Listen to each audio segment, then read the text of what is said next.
Well, welcome back to the Coffee Break. I'm your host, Ron Ross. So I gotta tell you, I am absolutely super excited.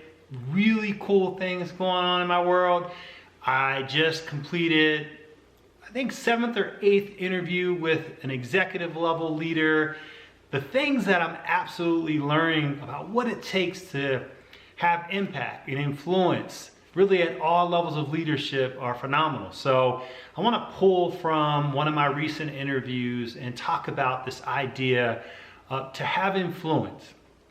You absolutely have to be fearless in asking whether the messages that you're sending out there and finding out the impact that you're trying to have is really landing and having the intention that you wish it to have.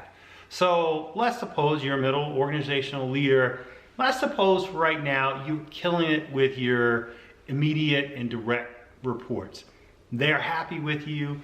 You have aspirations to expand your organizational impact, maybe to take on more responsibilities, maybe to get into an executive level leadership role or get close to it. What it's going to demand is that you really have solid working relationships with your peers. Not only that they need to see you as a thought leader in the work that you do. They need to see you as somebody that they could follow, somebody that is very collaborative. The list goes on and on. And you also need to really, the folks above you need to see that as well. But let's suppose that you're doing a good job managing up, but what the upper echelon is looking for is, can she really connect with peers? Is she thought of really highly? So in the world of celebrities and entertainers, it is called a Q score, which is all about name recognition and whether you're thought of favorably or unfavorably. So I want to talk to you about this idea of getting rapid feedback from those folks who are in a position to give a thumbs up about your leadership, about your influence, about your ability to take on more responsibility. It is so important that you find out early how people see you. And there are a couple different ways to do it. I'm actually going to put a link to a tool that I'm using. It's called the Rapid Leadership Influence Assessment. It takes about 10 minutes.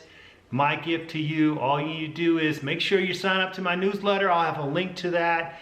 I'll have some instructions, but all it asks are some basic questions about your leadership. Ask questions about when they think about you doing, operating at your best. What are words that come to mind? And really what you're looking for is, are they responsive? If they're hyper responsive, they get back to you right away. Does it take multiple messages? And what are the words? Are they vanilla words that really don't have meaning? Are there words that are coming across that really speak to you about, yeah, this is the message. This is the influence I want to have within my organization. This is the influence I want to have with my peers. Or is it different?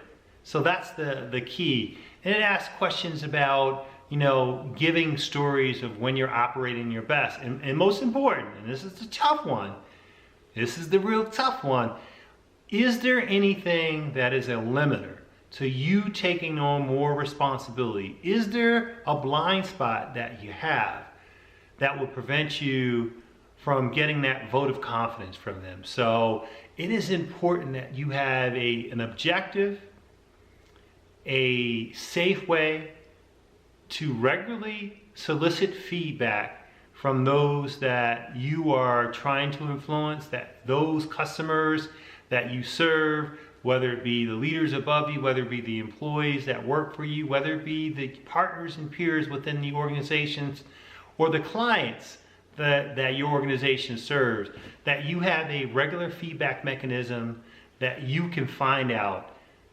is your message, is your brand landing the way you want? So that's my message for this week. Hopefully you take it to heart. Hopefully you're putting a feedback mechanism in place so you can find out where you are today. Don't be afraid. I know it can be hard to hear Most of the time it's positive. It lets you know where you are so that you can plan a course of where you want to go to. So until the next coffee break, I'm your host, Ron Ross. Enjoy. I'll talk to you soon.